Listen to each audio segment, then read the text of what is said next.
नमस्कार दोस्तों, स्वागत है आपका अपने YouTube चैनल एग्ज़ाम अपडेट्स में। आप सभी को पता है कि हमारा जो रेलवे का ग्रुप डी का वो फॉर्म था वो चालू हो चुका है, यानी कि अब से हम फॉर्म को भर सकते हैं।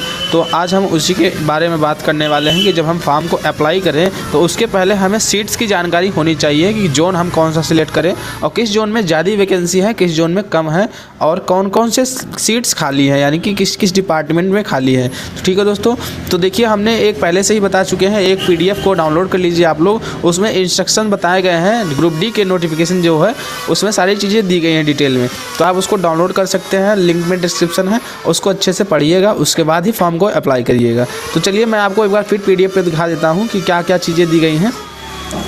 देखिए अब हमारे सामने ये PDF खुल चुका है। अब इसमें ध्यान देंगे कि यहाँ पे लिखा हुआ है पोस्ट पैरामीटर, यानी कि जो पोस्ट कौन कौन सी पोस्ट पे खाली है, यानी है तो ग्रुप डी की सीट, ये लेवल 1 की सीट है। अब उसमें कौन कौन सी सीटें खाली हैं ये देखेंगे, यानी कि ये 9 नंबर देखिए, असिस्टेंट TL एंड AC, ये भी एक तरह का पोस्ट होता है। जो डिपार्टमेंट है इलेक्ट्रिकल डिपार्टमेंट, ठीक है। अब देखिए बहुत लोगों को कन्फ्यूज़न क्या है कि कौन कौन से बच्चे अप्लाई कर सकते हैं। अगर ITI किए हों तो उसका क्या इसमें कुछ भी छूट मिलने वाला है कि नहीं मिलने वाला है, या तो क्लास 10th लेवल पर ही भरना पड़ेगा। तो वो चीज़ें हम देखेंगे कौन सी पोस्ट पे कितने कौन सी एलिजिबिलिटी होनी चाहिए, ठीक है। देखिए इसमें सब्जेक्ट लिखा हुआ है CL1। अब इसमें और चीज़ें हम ध्यान देंगे कि ये एज लिमिट क्या होने वाली है। इन सारी सीट्स के लिए एज लिमिट होगी 18 से 36 साल।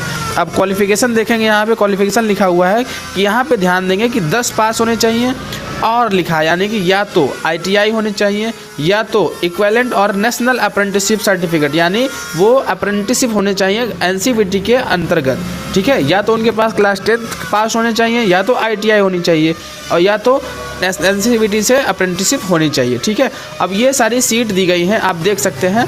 अब चलिए देखते हैं कि कौन सी सीट ज़्यादा है, पोस्ट कौन सी सीट में ज़्यादा पोस्ट है, ठीक है, और हम कहाँ से अप्लाई कर सकते हैं वो चीज़ें ध्यान देंगे। जैसे कि यहाँ पे देखिए ट्रैक मेंटेनर है, पोस्टमैन B है, असिस्टेंट TRD, बाकी सारे यहाँ पे सीट लिखी गई हैं। ट्रैफिक, इंजीनियरिंग, इलेक्ट्रिकल, ये सारी सीटें हैं, ठीक है। अब चलिए आगे देखते हैं कि हम कौन सी सीट पे अप्लाई कर सकते हैं, कौन सा जोन भर सकते हैं, ठीक है। चलिए दूसरे पेज पे देखिए, अब यहाँ पे देखिए सारी वैकेंसी लिखी गई है। ये सारी डिटेल्स उसी PDF में है जो हम डिस्क्रिप्शन में लिंक दिए हैं, अगर लास्ट में जाएंगे तो वहाँ पे आपको मिल जाएगा, आप वहाँ से भी देख सकते हैं। देखिए यहाँ पे वैकेंसी टेबल दिखा गया है। अब यहाँ देखेंगे कि हमारा जो नोटिफिकेशन कहाँ का आया है, ये वेस्टर्न रेलवे मुंबई का है, ठीक है, यानी कि ये सीटें पूरी दिखाई दे रही हैं किसकी, मुंबई की। अब यहाँ देखिए 14 पूरे पोस्ट हैं।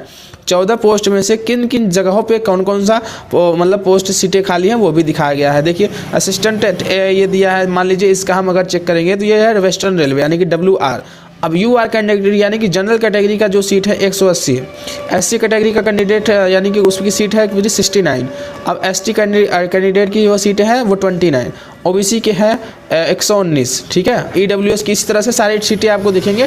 टोटल जो सीट है इसमें, ये वेस्टर्न रेलवे में टोटल सीट है मुंबई वाले जोन में 1892 सीटें हैं, यानी अगर देखेंगे ये सिर्फ जनरल कैटेगरी की हैं। और टोटल यानी कि पूरे सीट अगर देखा जाए तो वो है 4672 सीटें, यानी कि टोटल वैकेंसी, यानी टोटल मिला के मुंबई जोन में सीटें हैं 4672, ठीक है। उसी तरह से सारे जोन को मिलाकर ही ये वैकेंसी हमें 32,000 कुछ दे के दिया गया है। चलिए देखते हैं और आगे जो है जोन, सारे जोन में हम चेक करेंगे कौन सी में कितने सीटें खाली हैं, ठीक है।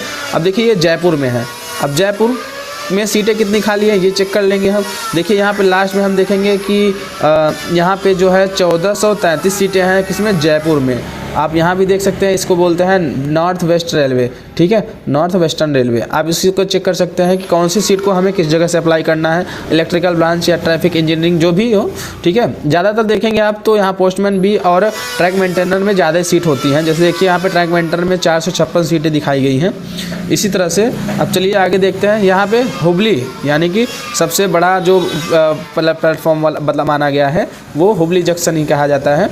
अब साउथ वेस्टर्न रेलवे जिसको बोलते हैं, इसमें टोटल सीट देखेंगे आप तो 503 है, ठीक है। अब बताया तो गया है बड़ा, लेकिन इसमें सीटें तो बहुत कम है।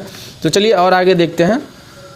आप और चेक करेंगे, जैसे कि हुबली जंक्शन के बाद बाकी सारी सिटी जो हैं आप ऐसे ही चेक करते रहेंगे। ये नोटिफिकेशन में आपको मेंशन किया गया है। यहाँ पे जबलपुर देखेंगे, जबलपुर में टोटल सीटें हैं 1614 सीटें हैं, ठीक है। और जाएंगे भुवनेश्वर में। अब चलिए बात करते हैं बाकी और जगहों की। देखिए बिलासपुर हो गया, बिलासपुर में 1337 सीटें हैं। न्यू दिल्ली में सीटें देख लेते हैं। न्यू दिल्ली का अगर कोई भी अप्लाई करना चाहता है, इसमें है 4785 सीटें हैं। चेन्नई में देखेंगे 2694 सीटें हैं। आप यहाँ से सारी चीज़ें चेक कर सकते हैं, ठीक है। अब चलिए देखते हैं और क्या है। गुवाहाटी, कोलकाता, मुंबई, हाजीपुर, ठीक है। प्रयागराज, देखिए प्रयागराज में टोटल सीट कितनी दिखाई गई हैं, 2020 सीटें हैं, यानी कि 2000 इस बार अच्छी खासी सीट भी है प्रयागराज जंक्शन, मतलब प्रयागराज जोन में, ठीक है।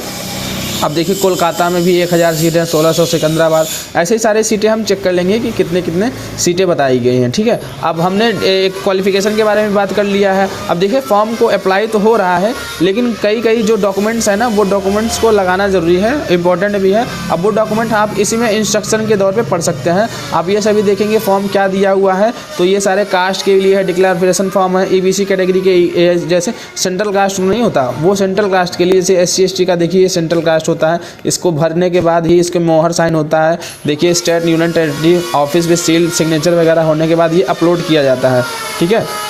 तो ये सारी चीज़ें बताई गई हैं। अब इसके लिए मैं डिटेल वीडियो बनाऊंगा, फॉर्म को अप्लाई कैसे होता है आपको पूरे तरह से अप्लाई करके भी बताऊंगा। लेकिन अभी तक साइट क्या है अच्छे से चल नहीं रही है, तो साइट जैसे ही शुरू होती है मैं एक और वीडियो ला के बता दूंगा कि इसको कैसे अप्लाई करते हैं, ठीक है। दोस्तों वीडियो अगर अच्छी लगी हो तो वीडियो को लाइक करें और चैनल को सब्सक्राइब जरूर करें। धन्यवाद।